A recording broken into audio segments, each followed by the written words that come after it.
Mesdames et messieurs, bienvenue et merci de suivre les informations sur RTI 1. Voici les titres de cette édition. Les résultats des élections couplées régionales et municipales sont connus en partie. Plus de 100 communes et plus de 10 régions connaissent le maire et président de conseils régionaux. Depuis hier, les résultats sont proclamés par la commission électorale indépendante. De jeunes Ivoiriens, Brice et Karl, vivant aux États-Unis d'Amérique et pressentis pour travailler dans le monde des finances, après les études en économie, ont choisi l'art pour gagner leur vie. C'est une passion pour eux. L'un dans le milieu du dessin et du design, le second est sculpteur de marbre. Michel Digré était aux États-Unis d'Amérique. Il les a rencontrés.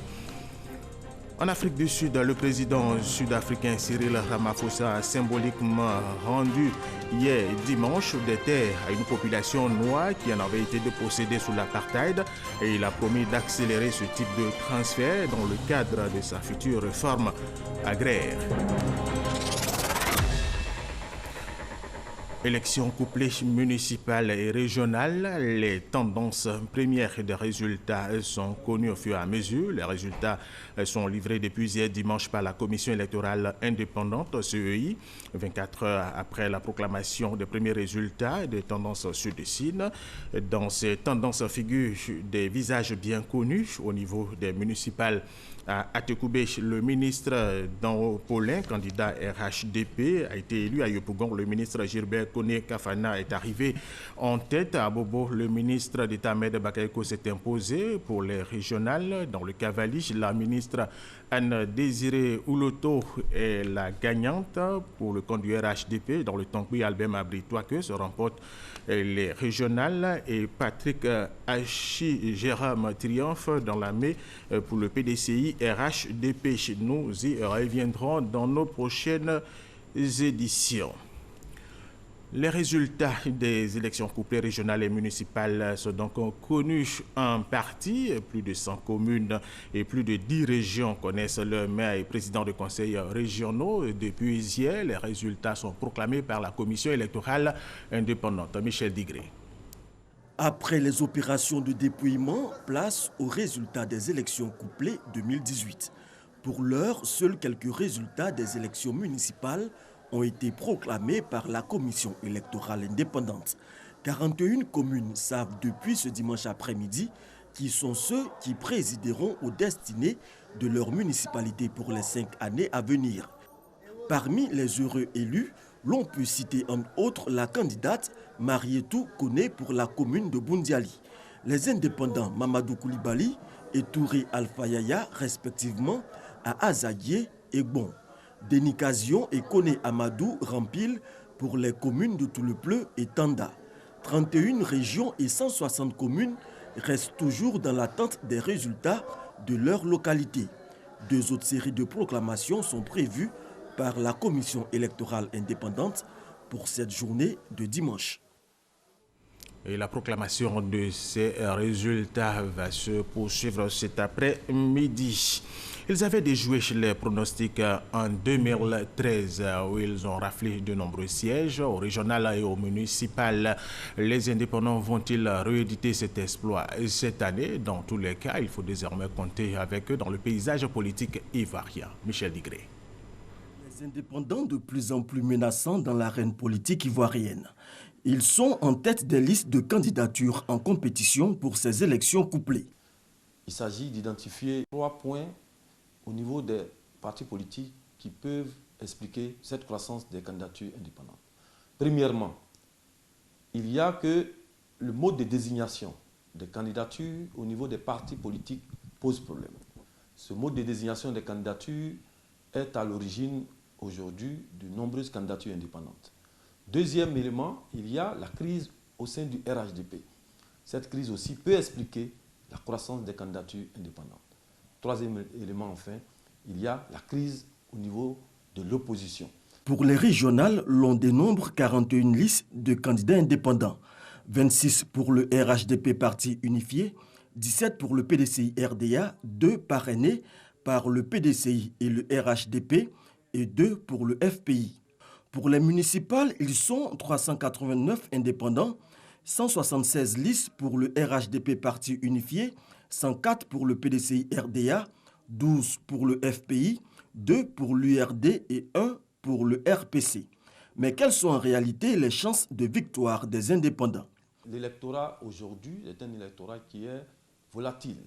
Donc les candidats peuvent compter sur la volatilité de l'électorat pour se faire élire. C'est vrai que c'est un risque de partir en candidat indépendant, mais en réalité, la sincérité de ces candidatures indépendantes n'est pas avérée.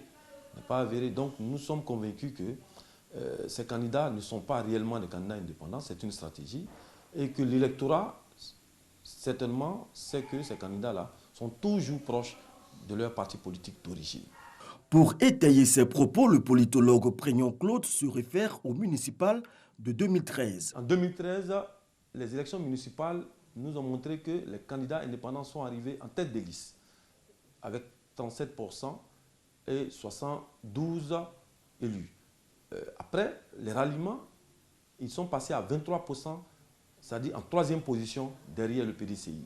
Cela voudrait dire que, effectivement, lorsque les candidats indépendants sont élus, ils se rallient à leur parti politique d'origine. Retour ou non au parti d'origine, dans tous les cas de figure, les indépendants sont une force majeure sur l'échiquier politique national qui, comme en 2013, pourrait déjouer tous les pronostics.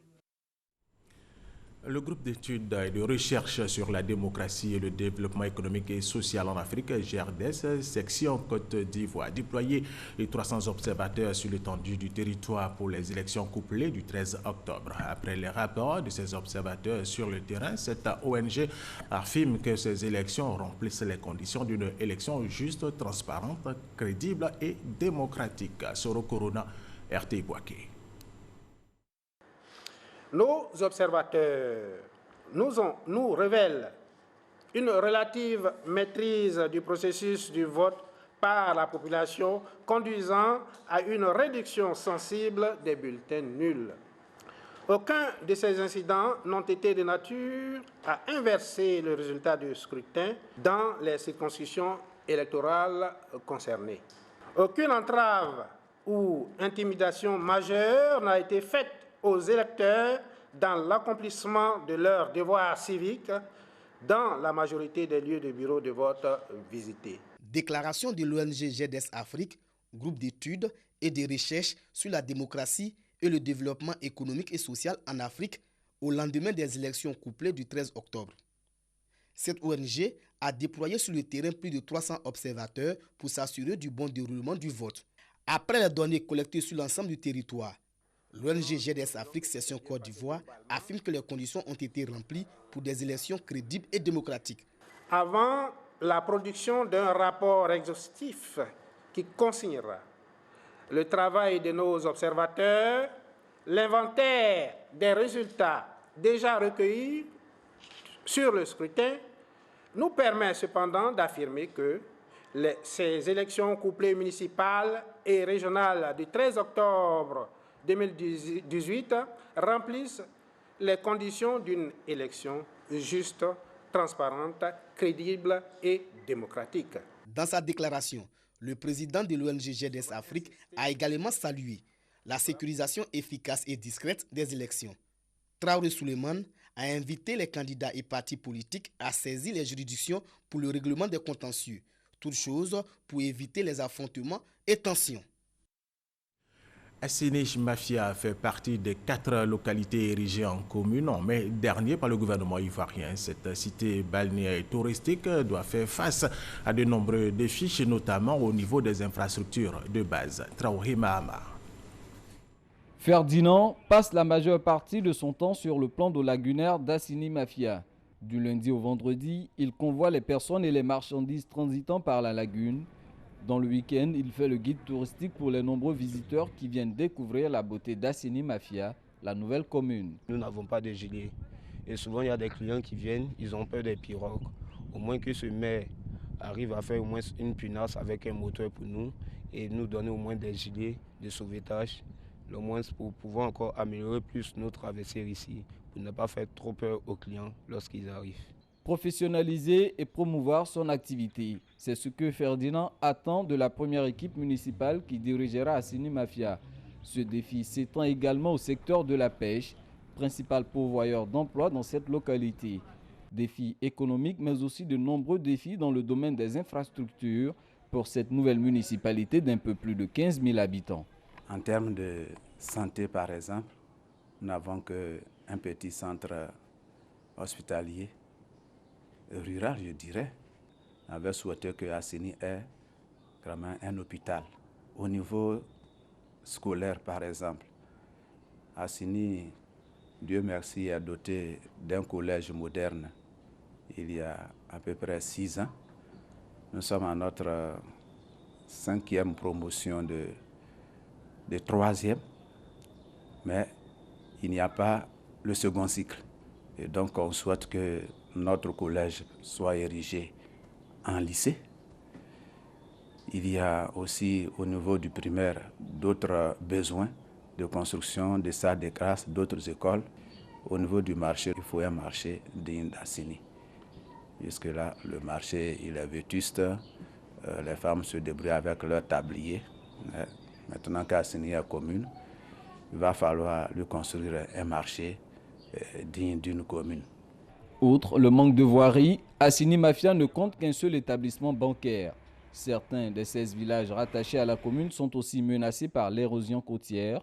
Afin d'endiguer la menace liée au foncier dans cette zone touristique de première importance, l'État s'est saisi du dossier. Assini a eu le lotissement qui est engagé depuis plusieurs années.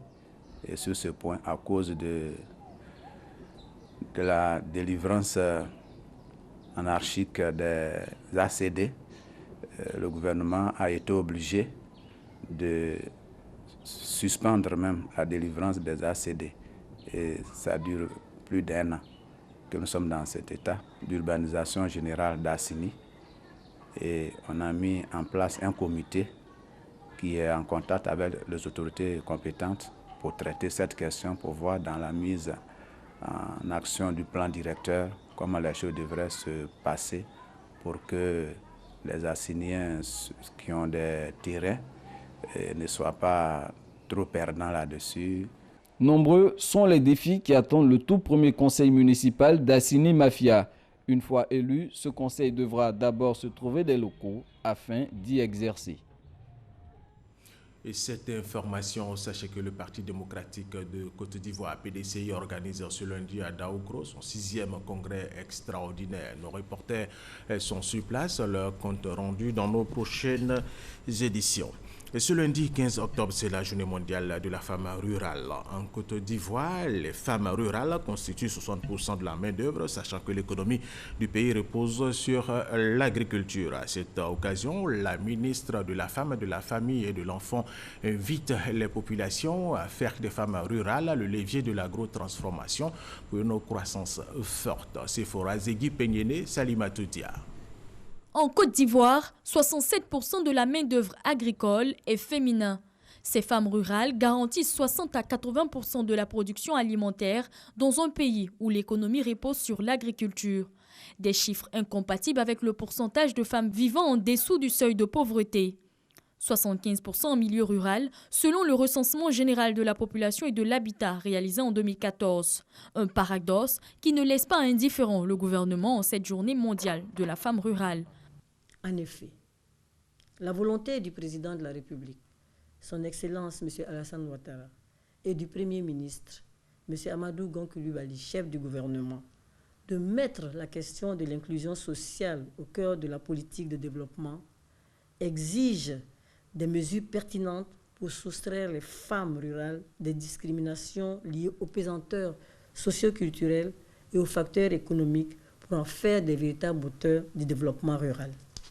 Je voudrais donc réaffirmer, à l'occasion de cette journée mondiale de la femme rurale, l'engagement du gouvernement ainsi que celui du ministère de la Femme, de la Famille et de l'Enfant à soutenir l'autonomisation des femmes et des jeunes filles vivant en zone rurale. J'invite donc toute la communauté nationale à se mobiliser pour lever les barrières afin de faire des femmes rurales le levier de l'agrotransformation pour une croissance économique plus forte et un développement durable et équitable. Des actions telles que le Fonds d'appui à la promotion de l'entrepreneuriat féminin ou encore le Fonds d'appui aux femmes de Côte d'Ivoire, FAFSI, ont été menées dans le but de subvenir aux besoins des femmes. Pour cette 51e édition de la Journée mondiale de la femme rurale, le cap est mis sur l'agrotransformation. Enjeux et défis pour l'autonomisation de la femme et de la jeune fille en milieu rural. Un terme qui sera développé lors de la célébration de cette journée à Songon, ce 18 octobre. Lorsque vous achetez du crédit téléphonique, l'opérateur n'est pas le seul à générer du profit. Les revendeurs appelés gérants de cabine ont une marge. Mais combien gagnent-ils exactement? Comment est structuré les circuits de distribution des recharges téléphoniques? Les explications dans ce reportage de Didier Nguesson et Christelle Menon. Plus de 90% des achats de crédit téléphonique se font auprès de distributeurs détaillants appelés gérants de cabine. Leur marge, une commission de 4 ou 6% en fonction de l'opérateur, soit 400 ou 600 francs sur 10 000 francs de transaction. Bon, en matière des unités, là, on a les fournisseurs on les appelle et puis nous envoient les unités. Mais on paye cash, quoi. Par semaine, je recharge mes téléphones 60 000 francs par semaine. Des réseaux nous donnent 4% sur chaque rechargement à partir de 10 000 francs. Nous, les gérants de cabines, on aimerait que les sociétés des différents réseaux puissent augmenter nos pourcentages à 10%. Ce qu'on veut dire aux sociétés, on va essayer de voir les pourcentages là. On a fait au moins combien d'années là, on fait grève, on fait la même grève là, ils ne réagissent pas. Vous voyez, aujourd'hui là, sans nous là, ils sont rien. En juillet 2017, les gérants de cabines sont entrés en grève. Ils réclamaient une revalorisation de leur marge. L'association, à l'initiative de cette grève, a décliné notre demande d'interview. Du côté des opérateurs de téléphonie mobile, on explique le refus de majorer les commissions. Il faut savoir que le modèle de distribution que nous avons monté, c'est un modèle qui, pour nous, permet de créer de l'emploi. Et quand je prends en moyenne aujourd'hui, chaque distributeur a à peu près 150 personnes qui ont embauché. Le modèle que nous avons conçu, c'était de dire, nous rémunérons un peu plus ce grossiste-là qui emploie des jeunes Ivoiriens et qui a des charges. Payer le réseau de distribution au-delà de ce que nous faisons aujourd'hui ne pourrait pas nous permettre de maintenir tous les emplois qu'on a. Cet opérateur reverse près de 6% de commission aux distributeurs grossistes et 4% pour le détaillant à la cabine.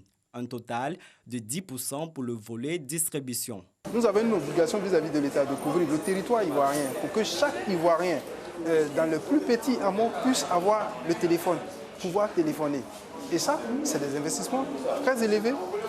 Il faut le faire vis-à-vis du régulateur. Si on ne le fait pas, on est soumis à des pénalités. On dénombre environ 100 000 gérants de cabines sur tout le territoire national. 3 opérateurs de téléphonie mobile se partagent près de 32 millions d'abonnés. Elles se sont tenues ici à Abidjan où les assises de la transformation digitale en Afrique. Elles ont réuni près d'une centaine de participants qui ont porté la réflexion sur les avantages des nouvelles technologies de l'information et de la communication. Davis Oyo, Patricia Omouetia. Claude Isaac D à la 7e édition des assises de la transformation digitale en Afrique dénommée ATDA. Un rendez-vous traditionnel consacré à l'écosystème numérique pour échanger sur les avantages de l'utilisation des nouvelles technologies de l'information et de la communication. Pour le ministre de l'économie numérique et de la Poste, le numérique est un facteur sur lequel les États africains, la Côte d'Ivoire en particulier, doivent davantage s'appuyer pour booster le développement dans tous les secteurs d'activité. Les choses changent. Alors il faut pouvoir tirer bénéfice de tous ces progrès technologiques pour pouvoir mieux se développer. Rendre accessibles les infrastructures numériques à toutes les populations, entre autres l'Internet, l'informatique, est l'un des objectifs de cette tribune. Pour les organisateurs de ces assises, le monde du numérique est un secteur pourvoyeur d'emplois. Aujourd'hui, on a besoin des experts en cybersécurité. Il y en a très peu, donc on va les former. Ça va permettre de protéger l'économie. On a besoin de plus en plus d'experts dans le domaine de traitement des données, puisque les données, il faut les traiter. C'est comme de la matière première, il faut savoir les traiter et pouvoir les valoriser. Et donc, tout un système de formation, de cadres, d'experts en matière de système d'information pour que l'économie numérique puisse se développer. Des rencontres B2B, échanges entre experts locaux et internationaux Sur les opportunités d'affaires et des panels, on meublé durant 48 heures la 7e édition des Assises de la transformation digitale en Afrique. La 3e édition du Forum économique de start-up, incubateurs et investisseurs d'Afrique va se tenir du 13 au 17 novembre prochain. Le lancement a eu lieu il y a de cela quelques jours au plateau en présence d'Adama Coulibaly, directeur de cabinet du ministre de l'économie et des finances. Aboubakar Chekone. Le Forum économique de start-up, incubateurs et investisseurs d'Afrique est une plateforme avec pour objectif de créer un environnement propice à l'entrepreneuriat en Côte d'Ivoire. Pour sa 3e édition, au moins 1000 dirigeants de start-up, dont 250 en provenance de plusieurs pays, sont attendus. Durant 4 jours, plusieurs start-up en bénéficieront de formations en matière de création avec des volets juridiques, techniques et financiers. De quoi leur offrir des rudiments pour être de futurs champions nationaux. Pour le ministère de l'économie et des finances, qui a accordé son appui institutionnel à cet événement, sa volonté est d'impulser l'éclosion de start-up en Côte d'Ivoire. Il s'agit également de créer les véritables conditions de développement de l'entrepreneuriat par la mise en place de mécanismes législatifs pour l'encadrement de l'écosystème des start-up dans le cadre d'un partenariat public-privé renforcé. Comme les 2 précédentes éditions, 20 prix seront décernés à chaque lauréat dans plusieurs secteurs d'activité. Ouvrons la page culture de cette édition de Jeunes Ivoiriens. Brice et Karl, vivant aux États-Unis d'Amérique et pressentis pour travailler dans le monde des finances. Après leurs études en économie, ont choisi l'art pour gagner leur vie. C'est une passion pour eux. L'un est dans le milieu du dessin, du design. Le second est sculpteur de marbre. Michel Digré était aux États-Unis d'Amérique et il les a rencontrés. Regardez. New York, place tournante de la création et du marché des arts. C'est dans cette mégalopole que Brice Esso, jeune Ivoirien diplômé en économie, a décidé de se reconvertir dans le domaine de l'art. Après la peinture, le dessin, la photographie, il excelle aujourd'hui dans la sculpture du marbre et vient d'achever sa formation à l'Académie d'art de New York. Je suis le premier étudiant qui sort de cette université qui travaille le marbre. Et jusqu'à aujourd'hui, même les professeurs de l'école disent que je suis le seul Africain sculpteur de marbre professionnel, on peut dire un peu quand même de renom. Ce jour, il a rendez-vous avec les responsables de cette académie pour parler projet. Brice se souvient encore de ses premiers pas dans cette école d'élite. Ça, c'est ma toute première classe en fait de sculpture. C'est ici que je passais toute ma vie. Je venais ici de 9h à minuit en train d'apprendre les bases de la sculpture. Parce que quand je suis arrivé, je ne savais pas sculpter. Donc, je devais apprendre ces petites figurines-là. Mais la première chose qu'on devait apprendre, la première classe, c'était des bustes. C'était un portrait.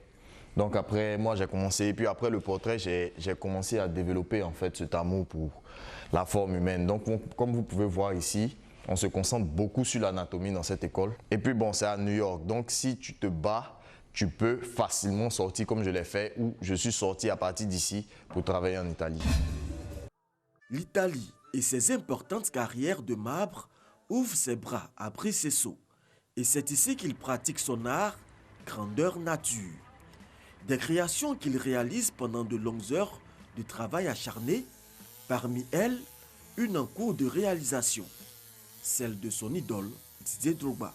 Didier Drogba a été cette personne-là qui m'a en fait fait me révéler à moi-même, C'est-à-dire qu'en 2006, quand on est arrivé en finale de la CAN, j'ai réalisé que c'était possible. Quand on est arrivé en Coupe du Monde, j'ai réalisé que c'était possible. Mais c'était possible juste parce qu'il le croyait. Il croyait que c'était possible de le faire. C'était la première fois qu'on a une personnalité comme ça en fait en Côte d'Ivoire qui vient et qui s'adresse à tout le monde, qui veut faire rêver tout le monde. Et de cela, j'ai commencé à rêver en fait. Ah, on va aller en Coupe du Monde. Oh oui, je vais aller en Allemagne. Oh oui, je vais faire tant. Et au fil de ça, j'ai toujours gardé ce rêve-là de vouloir aussi quand même un jour apporter un petit quelque chose à quelqu'un. Donc je me dis que c'est cette inspiration qui m'a donné. Donc pour moi, c'est le minimum que je puisse faire en fait, d'ériger une statue en son nom. Des œuvres exposées dans des galeries d'art à travers le monde, mais Brice n'oublie pas sa terre natale. Nous le retrouvons à Abidjan, où il vient d'acheminer 2 de ses créations. Donc ça, ce sont des onyx sur lesquels j'ai travaillé en Italie. Ces 2 pièces, je les ai fait venir à Abidjan pour pouvoir faire profiter à mes proches il y a cet aspect-là et puis un peu faire la promotion du travail de la sculpture sur pierre ici. Retour à New York après une journée passée avec ses formateurs, Brice regagne son lieu de résidence à Harlem. Il partage son habitation avec un autre Ivoirien, Karl Keïta. Son diplôme d'économie en poche, Karl suit à présent des cours dans la plus prestigieuse école de mode et de design de New York. L'économie était un choix motivé par mes parents.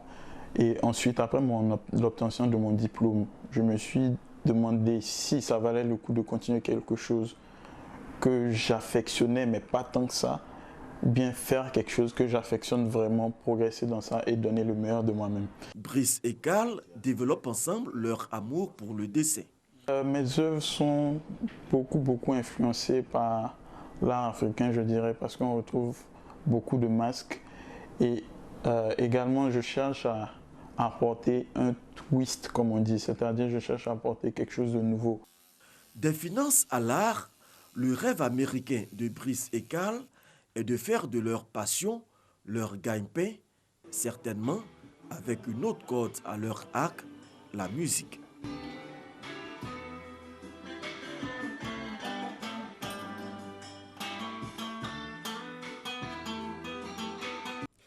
Reportage signé Michel Digré. La paroisse Saint-Laurent de Yopougon a ouvert son année pastorale 2018-2019 à travers un spectacle théâtral intitulé L'amour à la recherche. Ce spectacle vise à conscientiser chez les fidèles chrétiens sur les valeurs de la vie. Rosemonde Kini, Sidonie Waka, Davila. L'amour à la recherche. C'est l'intitulé de cette pièce théâtrale tiré de la parabole du fils prodigue de l'Évangile selon Saint Luc. Il est présenté par le groupe théâtral Famille Artistique Saint-Luc pour la nouvelle génération de Yopougon. L'objectif était de relater, de faire voir à tout spectateur l'amour que Dieu a pour chacun d'entre nous. Cette présentation artistique ouvre l'année pastorale 2018-2019. L'adoration eucharistique est la dévotion la plus chère à Dieu et la plus utile pour nous. Ensemble, convertissons-nous. C'est le thème retenu pour cette année pastorale. Pour le curé de la paroisse Saint-Laurent de Yopougon-Kouté, il est important de faire connaître la parole de Dieu à travers une pièce théâtrale. Pour faire arriver au cœur des fidèles le message de Dieu, je pense qu'une représentation comme celle-ci, ça peut être le chant, ça peut être la danse, mais une représentation théâtrale touche beaucoup. Au-delà des mots, au-delà d'une homélie, de grands discours. J'ai été très frappé par la représentation de ce matin qui m'a en fait découvrir l'amour incommensurable de Dieu pour tout homme. L'année pastorale 2018-2019 s'ouvre officiellement le 27 octobre prochain. La parabole du fils prodigue présentée à cet effet met en exergue la miséricorde de Dieu qui permet aux fidèles de se rapprocher de Dieu. Sidonie Davila, autre titre de cette édition. En Afrique du Sud, le président sud-africain Cyril Ramaphosa a symboliquement rendu hier dimanche des terres à une population noire qui en avait été dépossédée sous l'apartheid. Il a promis d'accélérer ce type de transfert dans le cadre de sa future réforme agraire. Et cette information pour terminer en Gambie, plus de 20 mois après le départ en exil de l'ex-président Yahya Jammeh, le pays lance ce lundi une commission pour faire la lumière sur les violations des droits de l'homme commises sous son régime. Mais un éventuel jugement de l'ancien président Yahya Jammeh, qui a régné sans partage pendant 22 ans sur ce pays, n'est pas exclu. Les 11 membres de la commission Vérité, Réconciliation et Réparation, lancée en 2017 par son successeur Adama Barrow, prêteront finalement serment ce lundi. Les audiences publiques de la commission commenceront très rapidement. Voilà, et c'est la fin de cette édition supervisée par Hugues Hervé Blé. Mais ne partez pas, vous allez retrouver dans quelques instants Victorien Angua au siège de la CEI, la Commission électorale indépendante, pour la suite de la proclamation des résultats des élections couplées régionales et municipales. Merci de nous avoir suivis.